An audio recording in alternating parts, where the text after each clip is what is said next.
We have something today that I think you're really going to enjoy. Parker is someone who's going to bring a message in that, quite honestly, is a message that it needs to be heard by everybody. I first heard Parker speak at South by Southwest in Austin, and I was in the audience. I heard his presentation, and I thought it just resonated. It was like, this is what people need to hear. This is the sort of message that is out there. So I wrote a bio of Parker, just on my knowledge of him and speaking with him. But then I went online, okay, and I found his own bio, and I threw mine away. So I'm going to read this, and this sets the stage for what you're getting ready to hear.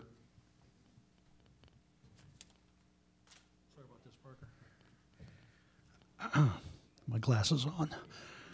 Oh, by the way, if you want, this is a website. Parker has a website called madebyparker.com, so you can go in there and find him right there. But here's the deal. Parker has the most fun when he's building and organizing awesome things. That's why he started the Dartmouth Hackers Club. Think about that. Somebody who starts the Dartmouth Hackers Club. This guy's going to be fun. He's written code for Google, three-person startup OpenHatch, and a few other companies, including Creative Commons. He always has some crazy side project. He's co-organized conferences for and served on the board of Students for Free Culture. He holds this is what's really cool. He holds the Guinness World Record for the longest barrel of monkeys chain. He likes building things so much that he gave a talk about it. You can go online and see that. He wants to know what makes organizations and ventures succeed and fail. He wants to solve problems with human-centered design. He wants to start a food truck in the Mission District of San Francisco. He wants to keep writing code. He wants to build things that make people smile. He wants to meet you. And he does improv comedy with Dartmouth's Dog Day players. He's gone backpacking in Iceland. He has brown hair. He has a resume. You can email him. He thinks you're swell. Parker Phinney.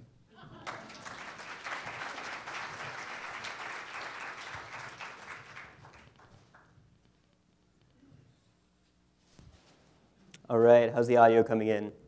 We're good? You guys can hear me? All right.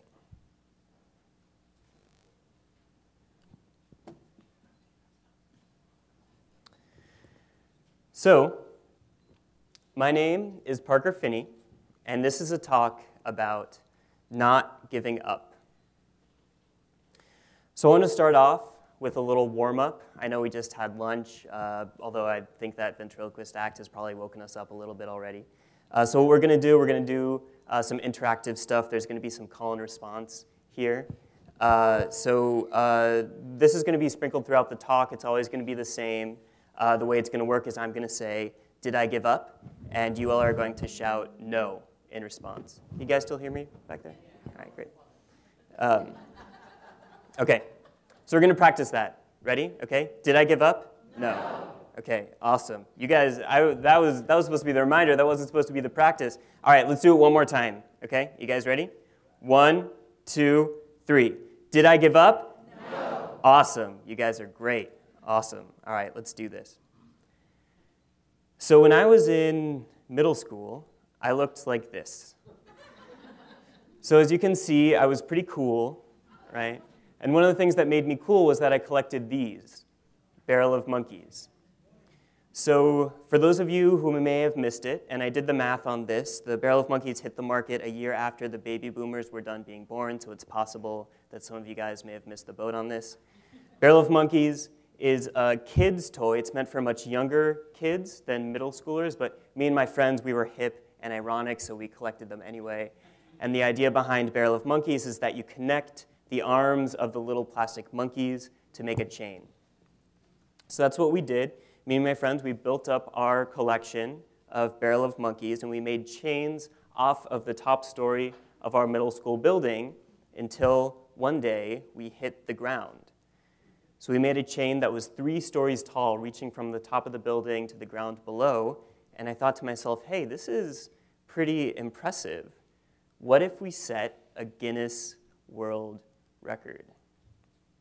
So I went to the Guinness World Records website, I read the fine print, I learned that the first step to set a world record is to apply to make your record attempt, so you have to fill out a form like this, and that's hard for a middle school kid, right, doing paperwork. But here comes the call and response. Did I give up? No. Awesome. I filled the heck out of that form, and 4 to 6 weeks later, Guinness got back to me and they said, okay, here are your rules, right? So this is the reason you have to apply ahead of time, is that they do domain-specific research and write a custom set of rules for every record attempt. So Guinness said, okay, here are your rules. The chain has to be entirely vertical. You can't use any adhesive to link the monkeys. They have to be linked arm to arm, and the chain has to hang for 10 seconds. Right? So at this point, I'm thinking to myself, wow, this can actually happen. I can be a world record holder. And then I had another thought, which was, how epic can I make this? I decided I needed more monkeys, so I reached out to Hasbro, the company that manufactures Barrel of Monkeys, and I said, can you send us some more monkeys? And they said, okay, here's 10,000 monkeys. Now, 10,000 monkeys is a lot, right? Recall that the first rule was that the chain had to be entirely vertical. So our 3-story chain that we made off of our middle school building was 150 monkeys. That's 50 monkeys per story, so 10,000 monkeys is 200 stories. 200 stories, right? For comparison, the Burj Khalifa in Dubai, the tallest building in the world, is 163 stories tall. So 200 stories, that's big. I don't mean big, but I mean 200 stories, that's tall. Right? It's impossibly tall. But here comes the call and response. Did I give up? No. Awesome. I did some science, right? Some middle school level science. I wanted to answer the question, how tall is possibly tall for a Barrel of Monkeys chain? Presumably, there's some maximum weight that the top monkey, which bears the load of all of the monkeys below it, can hold. And so I used one of these. I figured out that one monkey is 5.5 grams. I used one of these, and I figured out that 5 pounds is too heavy for one of the plastic monkeys to hold. And I did the math. 5 pounds is 412 monkeys. 412 monkeys was 8 stories. So 8 stories was some kind of ceiling, some kind of upper bound on how tall my Barrel of Monkeys chain could possibly be. Now that's tall, but it's not impossibly tall.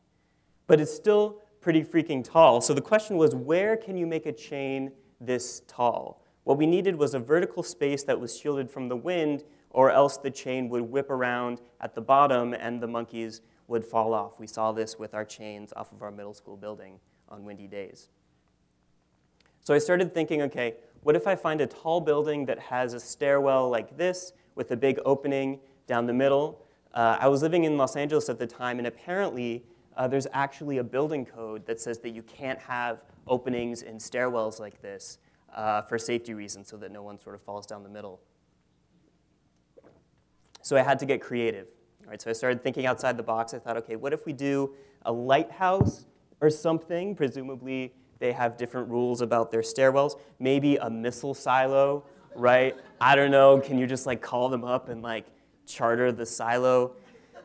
And this was hard. Right, finding the perfect venue. This is hard, especially for a middle schooler. But here comes the call and response. Did I give up? No. Kinda.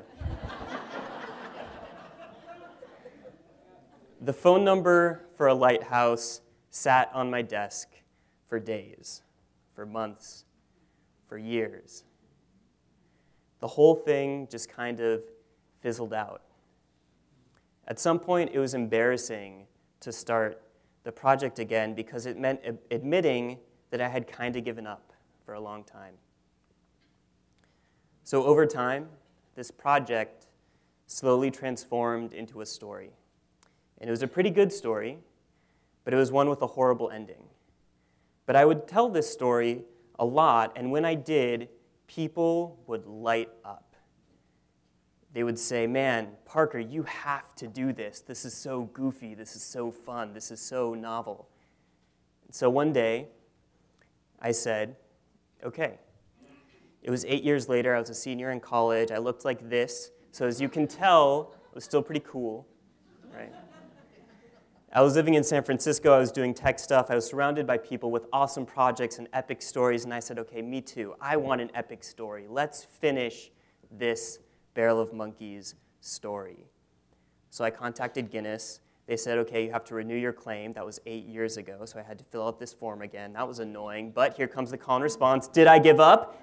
No. I filled the heck out of that form, and 4 to 6 weeks later, Guinness said, okay, you're approved. Here are your rules, same as before, except there was this new additional rule that the chain had to be a minimum of 190 meters long. That's 58 stories, okay? 58 stories is tall. I did not think that 8 stories even was physically possible based off of the highly advanced middle school science that I did. So I called Guinness and I said, okay, what's the deal with this new height requirement? And they said, well, we have a pending claim for a chain of that height from a team in Australia.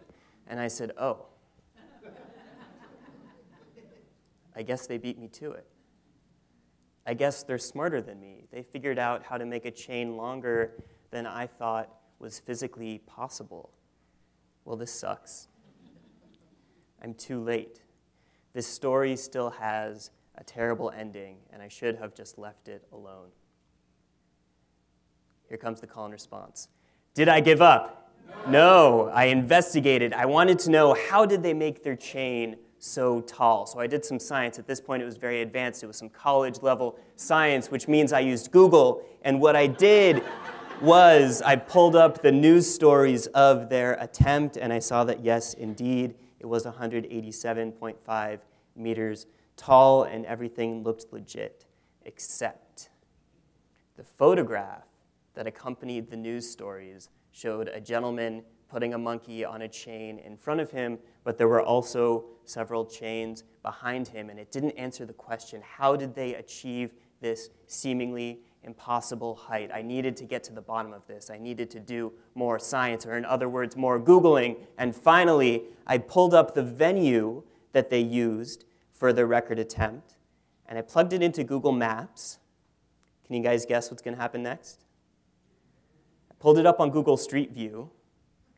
As you can see, this is not a missile silo. This is not a lighthouse. This is not even a tall building. This is a 2-story restaurant and bar in downtown Sydney. So it still begs the question, how did they build their impossibly long barrel of monkeys chain? I needed to know. I needed to get to the bottom of this. I needed to do more science, or in other words, more Googling. So I dug and dug. I wanted a video or an image of how they assembled their chain. And finally, deep within the depths of the internet, I found one, and it looked like this.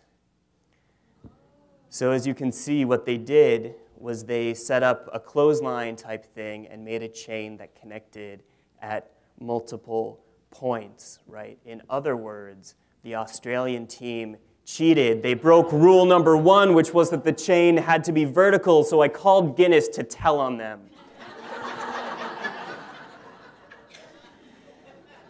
I said, hey, Guinness World Records, I did some research, here's my story. And they said, well, we understand that, sir. Unfortunately, the minimum has now been set for this record attempt. And I said, well, you said that the claim from this Australian team is still pending. So supposing that they submit their claim and you investigate and find that they didn't follow all of the rules, is it possible that then in that case, if I submit proof for a claim of a smaller number and you do find that I did follow the rules, then I can still be the record holder? And they explained, well, I'm sorry, sir, but unfortunately the minimum has been set for this record attempt. And I said, well, does that mean that nobody gets the record if they've claimed this height that's physically impossible? And they said, well, unfortunately, sir, the minimum has been set. And I said, fine. And I thought to myself, man, the end of this story still sucks. But here comes the call and response. Did I give up? No, the summer was over. I left San Francisco. I went back to school in New Hampshire, but at this point, I was determined to finish this story. I would not take no for an answer, so I called Guinness and I said, may I speak to your manager, please? And in this way, I escalated my call until finally, one day, after lots of phone tag, I reached the top, the head of longest. I reached Chris, whose title is literally head of longest at Guinness World Records, right? Imagine the business card of someone whose title is head of longest. Maybe it would look a little bit more like this. I don't know. Imagine the pickup lines he gets to use at bars, right? So I said, hey, look, Chris, I did some research. Here's my story. And he said, well, unfortunately, sir, the minimum has been set for this record attempt. And I said, Chris, what the Australian team is claiming is physically impossible. They're claiming to have built a monkey chain that cannot be built. And they said, oh, you mean to tell me there's a maximum possible height that one of these Barrel of Monkeys chains can have? And I said, I guess so. And he said, well, we can't have records that are unbreakable. There always has to be a possibility to break one of our records, otherwise there's no sport in it. So what Chris did was he changed the rules. He struck rule number 1, or at least amended it, so that now the chain could be hung in, quote, a garland fashion, which meant that the attempt by the Australians was legit and they could be the record holders, but they used 3,500 monkeys and I had 5,000 monkeys, right? And you may be wondering, didn't Hasbro give you 10,000 monkeys? So I have to rewind here a little bit. When I was a freshman in college, it had been 5 years since my middle school Barrel of Monkeys escapades. I hadn't picked it up in literally 5 years. My father called me up and he said, hey, Parker, I'm cleaning the garage. Can I throw away these goddamn monkeys? And I said, well, sure, throw away half of them. My middle school advanced science shows that I can't use even a quarter of them. And so that's how I got down to 5,000 monkeys. But if we fast forward again, 5,000 was enough. Everything was in place. I had a set of rules that I knew I could follow. It was easy for me to get a venue. I was back at school. I used the Performing Arts Building. I had enough monkeys to break the current record, and it was easy for me to get volunteers. I told my friends I would buy them beer that night, and they showed up to help build the Barrel of Monkeys chain. So on May 13th, 2012, it happened. We made the world's longest Barrel of Monkeys chain, and it looked like this. Thank you. So what you see here is actually one side. It was actually twice that big. You may not be able to tell from the perspective because it's moving away from you in this photograph, but I can assure you it was quite large in person. So I want to talk a little bit about the science, because as you can tell by now, I'm a fan of science. The science of how we put it together. So I worked with the theater department to come up with the armature to hang the monkey chain from, and I even got some help from people in the engineering school. It turns out that 5,000, actually almost 6,000 when I sat down to actually count them, plastic monkeys weigh quite a bit. So there was a concern that if there wasn't enough tension on either end of the cord that we hung the chain from, the line would sag and the monkeys would slide to the middle and come apart. So there was a lot of science involved. So the way we actually built it in order to nicely parallelize was we made several chains of about 25 monkeys next to each other. And then what we did was we connected the tops and bottoms to make one big zigzag, or in other words, a garland. And that's how we got our world record-breaking Barrel of Monkeys chain. So it took 2 hours and about 25 volunteers, but we freaking did it. So you all may be thinking, what gives? Why are you telling us this? What's the point of this story? The point for me is that for a long time, this story's ending sucked. I almost left it alone. It was embarrassing to restart because it meant admitting that I had kind of given up for 8 years. I think we all have our someday maybes. We talk about them, but their stories are unfinished. So my invitation to the Boomers and Groups community is to take your someday maybe, and even if you've kind of given up and it's embarrassing to restart, pick it back up. Finish your story so it's one you're proud to tell. Because one of the best things in the world, in my opinion, is telling a great story you're proud of and watching your listeners light up. Thank you.